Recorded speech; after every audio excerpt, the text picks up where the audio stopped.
Hello, good afternoon, all student PSC the second year second semester। आज आपका जो course farming system and cropping system में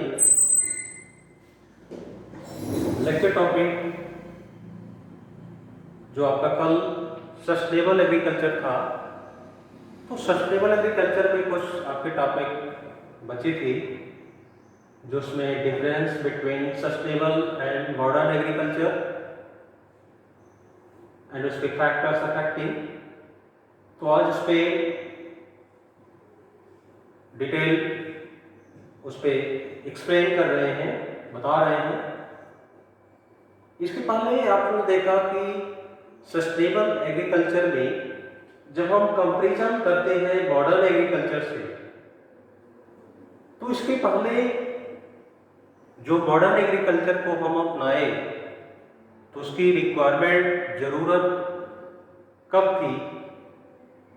there about जब आपकी country आज़ाद हुई तो 1950 के बाद ज़रूरत थी कि एग्रीकल्चर प्रोडक्शन ज़्यादा यील्ड बढ़े ताकि जो पॉपुलेशन के अकॉर्डिंग जो डिमांड है उसको पूरी किया जा सके। तो उस तरीके से 1966 में ग्रीन रेवोल्यूशन लाई गई, जो कि ग्रीन रेवोल्यूशन में आपने देखा कि जो हाइब्रिड वैरायटी मोर प्रोडक्शन देने वाली जो वैरायटी वहाँ पे उसको रिलीज किया गया, जो high fertiliser, high water requirement, high ploughing, high water requirement, उसके अकॉर्डिंग वो चीज़ें वहाँ पे एडॉप्ट किया गया ताकि उसकी ज़रूरत थी कि प्रोडक्शन को किस तरीके से हम वहाँ पे बढ़ाएं, ज़्यादा से ज़्यादा उत्पादन किस तरीके से हम ले सकें। लेकिन एक समय सीमा उसकी होनी चाहिए कि एक समय तक जब प्रोडक्शन अच्छा हो रहा है उसके बाद हम कुछ इस तरीके से प्रोडक्शन करें कि जिस इन्वायरमेंट में हम रह रहे हैं उसको सेफ रख सकें और लंबे समय तक वहाँ पे हम प्रोडक्शन ले सकें।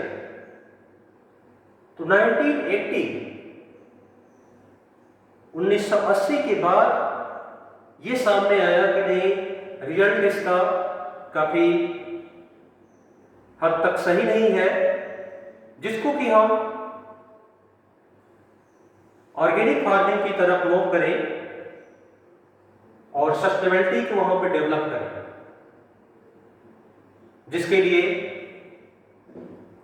कोपेनहेगन प्लेस पे जब वर्ल्ड में साइंटिस्ट वहाँ पे मीटिंग हुई तो डॉक्टर एमएस स्वामीनाथन ने वहाँ पे कहा था कि इस तरीके से अगर वहाँ पे मॉडर्न एग्रीकल्चर को हम अपनाते रहें तो एक समय ऐसा आएगा कि 2050 में पूरी तरीके से जो क्रॉप प्रोडक्शन को वहाँ पे हो तो जाएगा, लेकिन उसके साथ साथ जो सॉइल की फर्टिलिटी इस कंडीशन में वहाँ पे लेस हो जाएगी कि सॉइल अनफर्टाइल की कंडीशन में आ जाएगी, जो कि वहाँ पे हम एक तरह से उसके आगे जो रिजल्ट उसका होगा काफ़ी बहुत ही खराब होगा। किस तरीके से वहाँ पे अगर हम देखते हैं कि मॉडर्न एग्रीकल्चर में जो आप बिजनेस के पर्पज से जितने इंडस्ट्रीज हैं उसके जो वेस्टेज वाटर है उस सॉइल की सरफेस पे जब जाते हैं तो वहाँ पे हार्मफुल जो केमिकल्स हैं वो भी अफेक्टेड करते हैं। तो इस तरीके से हम वहाँ पे उसको बचाएं। जो इन्वायरमेंट पे आप जो देखते हैं कि बहुत से ऐसी जो डिजीजेस हैं, जो हार्मफुल गैस, हार्मफुल वहाँ पे केमिकल्स की वजह से जो वहाँ पे क्रिएट हो रही हैं, तो उसको कंट्रोल करना एक सबसे बड़ी चुनौती है आज के परिवेश में, जो कि उसको हमें इन फ्यूचर एडॉप्ट करना ही है। अगर उस चीज़ को हम एडॉप्ट नहीं करते हैं तो वहाँ पे आप देख रहे हैं कि हार्मफुल इफेक्ट जैसे ह्यूमन स्किन प्रॉब्लम, एनिमल्स जो उसको टॉक्सिक सब्सटेंस या टॉक्सिक वाटर उसको वहाँ पे जो यूज में लेते हैं, पॉइजनस होते हैं, आफ्टर यूज डेड मर जाते हैं। तो ऐसी कंडीशन बहुत ज़्यादा होगा कि धरती पे वहाँ पे human being and animal production ये सब धीरे धीरे इसकी वैरायटी कम हो जाएगी और वहाँ पे प्रॉब्लम्स इतनी ज़्यादा क्रिएट होगी कि उसको संभालना मुश्किल हो जाएगा। इसलिए अभी से उसको हम प्रोसेस पे लें और उसको कंट्रोल करें। तो आज इस पर जो डिस्कस करते हैं difference between sustainable and modern agriculture. जो फर्स्ट इसमें आपका है पर्टिकुलर्स में, और ये आपका फर्स्ट सस्टेनेबल एग्रीकल्चर, सेकेंड इसमें आप जो देख रहे हैं मॉडर्न एग्रीकल्चर का है टेबल में। तो फर्स्ट आपका है प्लांट न्यूट्रिएंट्स। जो प्लांट न्यूट्रिएंट्स में दोनों में अगर हम कंपैरिजन करते हैं तो सस्टेनेबल एग्रीकल्चर में हम जो यूज करते हैं FYM farm yard manure, compost manure, bulky manure and green manures, ये आपके बल्क में जो प्रोडक्शन होता है। एंड बायो फर्टिलाइजर्स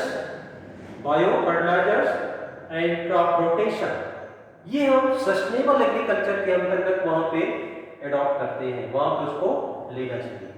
बट इसके जस्ट अपोजिट हम देखते हैं कि मॉडर्न एग्रीकल्चर में क्या करते हैं, केमिकल फर्टिलाइजर का यूज ज्यादा करते हैं, क्योंकि केमिकल फर्टिलाइजर से हमें हाउ मच प्रोडक्शन, कम समय में ज्यादा से ज्यादा उत्पादन हम लेना चाहते हैं ताकि हम जल्दी वहां पे प्रोडक्शन ज्यादा ले करके और उससे कैश ज्यादा से ज्यादा हमें मिल सके। बस इस चक्कर में वहां पे आप देखते हैं कि केमिकल फर्टिलाइजर्स का यूज ज्यादा करते हैं तो उससे हार्मफुल इफेक्ट भी ज्यादा है, जो कि सॉइल की फर्टिलिटी डेवलप नहीं हो सकती। उसमें जो सॉइल में प्रेजेंट सॉइल माइक्रो ऑर्गेनिज्म है, केमिकल फर्टिलाइजर डालने से वो धीरे धीरे डेड मर जाते हैं। तो उसको इंप्रूव करना चाहिए, उसको मारना नहीं चाहिए। इसलिए ऐसे कंडीशन में आप देखो सस्टेनेबल एग्रीकल्चर ज्यादा इफेक्टिव है कि वहां सॉइल माइक्रो ऑर्गेनिज्म की संख्या बढ़ती है। And next pest control. Pest control के अंतर्गत देखें दोनों में, तो सस्टेनेबल एग्रीकल्चर में कल्चरल मेथड का ज्यादा यूज करते हैं। कल्चरल मेथड में जैसे आप देखते हैं कि हम ग्रीन मैन्योरिंग या जितने भी आपके प्लांट के रेजिडुअस पार्ट हैं उसको हम फील्ड में डिकम्पोज कर देते हैं, जो कि उस तरीके से हम वहां पे कल्चरल प्रैक्टिस करते हैं जिससे कि फील्ड की ऑर्गेनिक इफिशियंसी इंप्रूव हो, जो फर्टिलिटी इंप्रूव हो। एंड क्रॉप रोटेशन, जब क्रॉप को रोटेट करके वहां पे हम डीप रूट के बाद सेल रूट, उसके बाद लिग्नस क्रॉप, नॉन लिग्नस क्रॉप, इस तरीके से फील्ड में सॉइल की फर्टिलिटी बनी रहती है, तो क्रॉप रोटेशन का वहां पे हम एडॉप्ट करना चाहिए। And biological method of use, जो बायोलॉजिकल मेथड का हम ज्यादा यूज करना, जैसे आपको पेस्ट कंट्रोल वहां पे करना है तो उस तरीके से हम कुछ ऐसे बायोजेंट है उसका हम यूज करना चाहिए जिससे कि वहां पे पोल्यूशन ना हो, वहां का जो इन्वायरमेंट है पोल्यूटेड ना हो। पेस्टिसाइड का हम जो वहां पे उपयोग करते हैं तो उससे इन्वायरमेंट पोल्यूट होता है। इसलिए सस्टेनेबल एग्रीकल्चर में बायोलॉजिकल मेथड का यूज करना चाहिए, बायो एजेंट का यूज करना चाहिए। नेक्स्ट इसमें मॉडर्न एग्रीकल्चर में देखते हैं टॉक्सिक केमिकल आर यूज्ड। इसमें जितने भी पेस्टिसाइड केमिकल युक्त है उनका हम उपयोग करते हैं जिससे कि जो सॉइल वो भी पोल्यूटेड होती है एंड इन्वायरमेंट वो आपका by air, by due to water, due to air, दोनों के द्वारा वहां पर पोल्यूशन होता है। नेक्स्ट इनपुट, अगर हम कंपैरिजन करें कि इनपुट का जो हम वहां पे यूज करते हैं तो सस्टेनेबल एग्रीकल्चर में high diversity, renewable and biodegradable input are used. इसमें आप तो देख रहे हैं कि हम हाई डाइवर्सिटी का यूज करते हैं, renewable energy and biodegradable input, जो कि पूरा उसको यूटिलाइज हम नेचुरल तरीके से करते हैं। और इसमें आप देखते हैं कि मॉडर्न एग्रीकल्चर में modern productivity and high productivity, इसमें आपका प्रोडक्टिविटी अधिक होगी लेकिन वहां पे आपको लॉस ज्यादा है। And low diversity chemical use, यानी यहाँ की डाइवर्सिटी लो कम है एंड केमिकल का हम यहाँ पे ज्यादा यूज करते हैं। एंड नेक्स्ट इकोलॉजी, इकोलॉजी में हम देखें तो सस्टेनेबल एग्रीकल्चर में स्टेबल इकोलॉजी का यूज करते हैं और इसमें जो है फ्रेजियर इकोलॉजी का वहां पे हम यूज करते हैं। And next use of resource, कौन कौन से रिसोर्स का हम दोनों में यूज करते हैं सस्टेनेबल एग्रीकल्चर में? फॉरेस्ट एंड आपका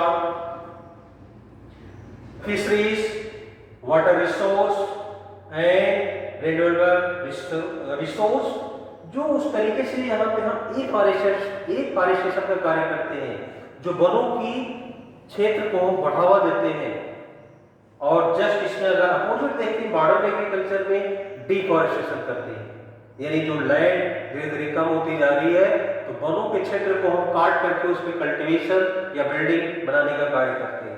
इसलिए मॉडर्न एग्रीकल्चर में सबसे ज्यादा हम डिफॉरेस्टेशन की तरफ ज्यादा जा रहे हैं और सस्टेनेबल एग्रीकल्चर में एफॉरेस्टेशन का वर्क करना चाहिए। एंड आपका जो वाटर रिसोर्स है वो आपका सस्टेनेबल एग्रीकल्चर में उसको अच्छा ग्राउंड लेवल वाटर जो होता है उसको बनाए रखना चाहिए ताकि हम इन फ्यूचर उसका हम यूज कर सके।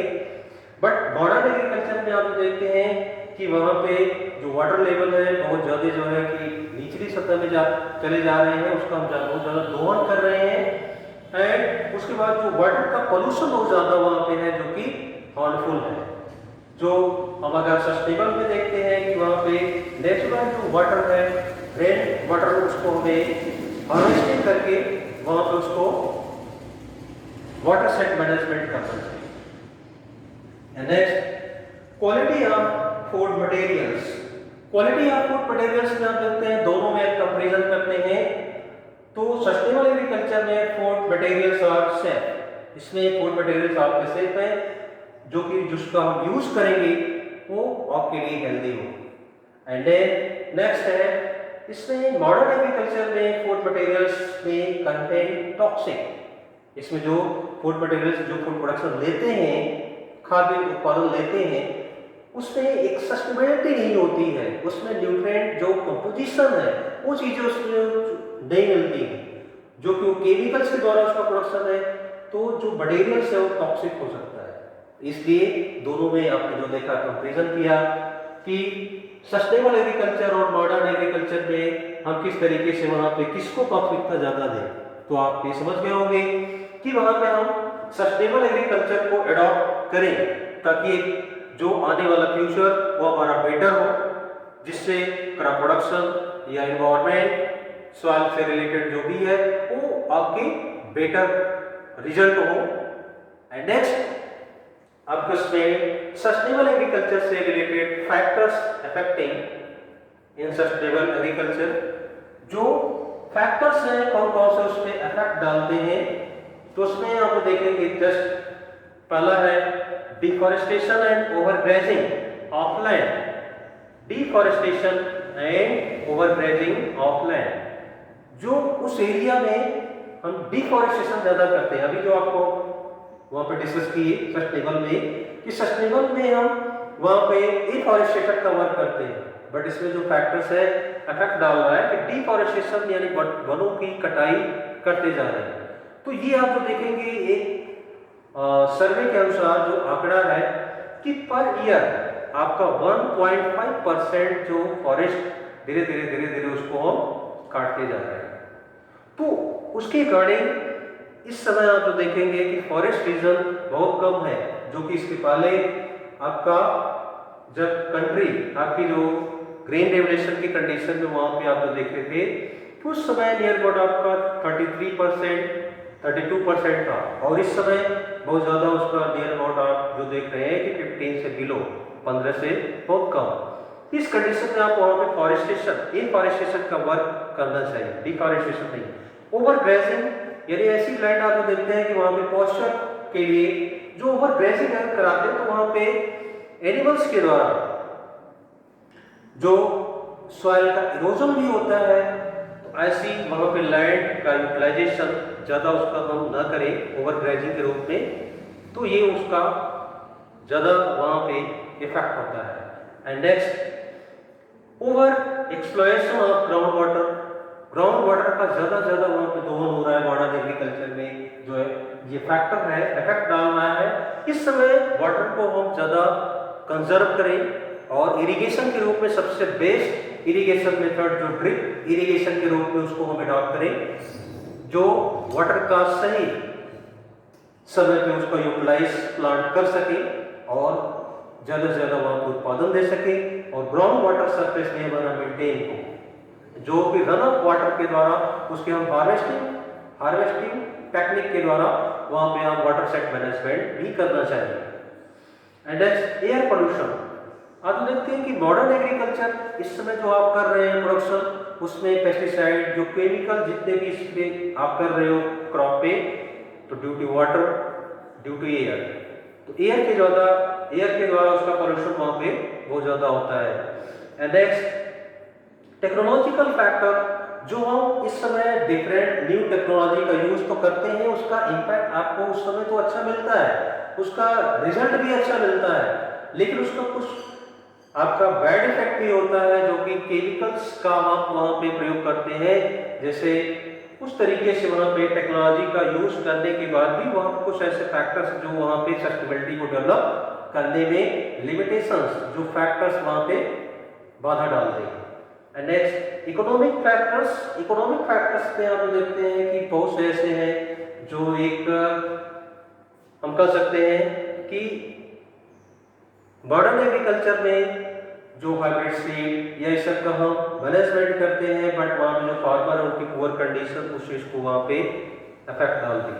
एंड नेक्स्ट, इन्वायरमेंटल फैक्टर, यानी हम जो मॉडर्न एग्रीकल्चर में इतना ज़्यादा इन्वायरमेंट को पोल्यूट करते हैं, उसमें आप लोग देखते हैं कि कुछ ऐसे हार्मफुल गैसेस होती हैं जो ओजोन लेयर को जो है कि अफेक्ट करती हैं। ये आपके एटमॉस्फेयर में, इस स्ट्रेटोस्फेयर में ओजोन लेयर जो लोकेटेड वहाँ पे, उसमें जैसे आप कार्बन डाइऑक्साइड, CFC और इस तरीके से जितनी हार्मफुल गैसेस हैं वहाँ पे उसको होल्ड करती जा रही है, जिससे कि अल्ट्रावायलेट रेस बहुत ज़्यादा आपके सॉइल सरफेस पे, अर्थ पे पड़ रही है, जिससे कि टेम्परेचर बढ़ता है और उससे आप जो देखते हैं कि बहुत सारे हार्मफुल इफेक्ट आपको होता है। इसलिए इन्वायरमेंट को हम बनाए रखने के लिए वहाँ पे उसको मेंटेन करना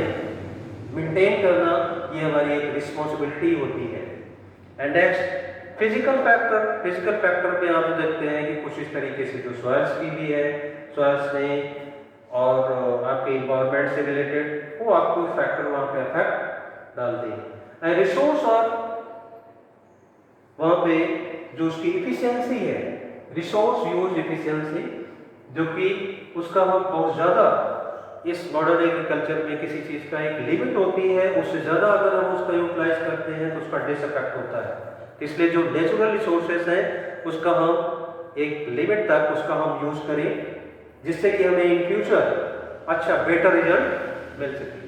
तो इसके लिए आज जो आपको इस पर टॉपिक हमने डिस्कस किया कि difference between sustainable agriculture and modern agriculture में क्या आपको डिफरेंट एंड फैक्टर्स कौन से हैं जो कि सस्टेनेबल एग्रीकल्चर को हम अडॉप्ट करना चाहते हैं वहाँ पे इफेक्ट डालते हैं। तो ये चीज़ें आपसे डिस्कस आज हुई। एंड नेक्स्ट उसमें आपका है major components of sustainable agriculture. Sustainable agriculture में कौन से ऐसे मेजर कंपोनेंट्स हैं जो आपको ये पूछा जाता है एग्जामिनेशंस में,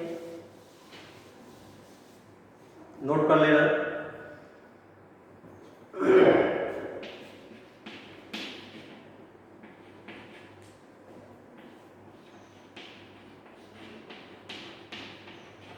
major component of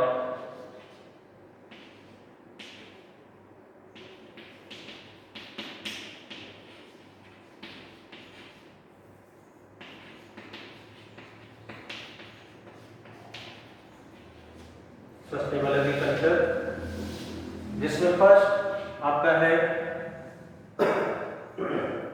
soil and water management,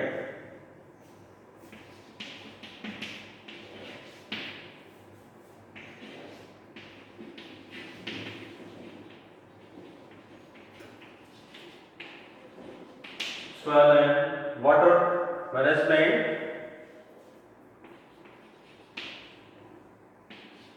soil and water management में आप देखते हैं इसके मेन कंपोनेंट्स हैं कि सॉइल मेन है, जहाँ पे हम क्रॉप प्रोडक्शन करना चाहते हैं तो उसकी जो उर्वरा शक्ति है, उसकी फर्टिलिटी, उसको हम मेंटेन करें। एंड वाटर मैनेजमेंट वहाँ पे मेन कि जो हम वाटर को कंजर्व करें, जो वाटर हार्वेस्टिंग के द्वारा। एंड नेक्स्ट आपका है crop rotation.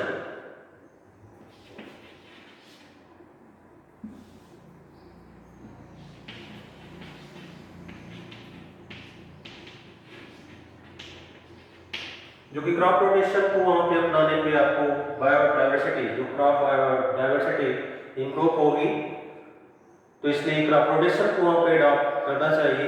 And next efficient utilization of INM।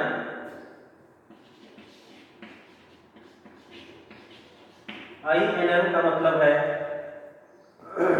Integrated nutrient management.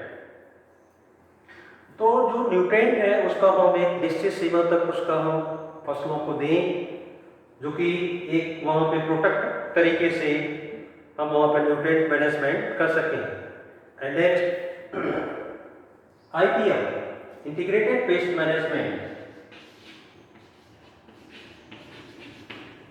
Integrated pest management जो हम पेस्टिसाइड या जो हम पेस्ट को उस तरीके से जो कंट्रोल वहाँ पे करते हैं एक निश्चित सीमा तक, जो कि उसके लिए वहाँ पे हम इंटीग्रेटेड पेस्ट मैनेजमेंट के लिए अडॉप्ट कर सकते हैं।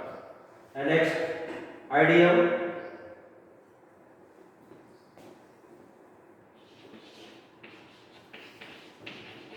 Integrated disease management. And next IWM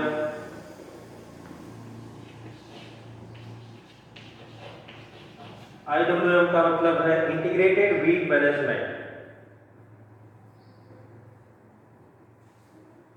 and last है क्रॉप डाइवर्सिफिकेशन।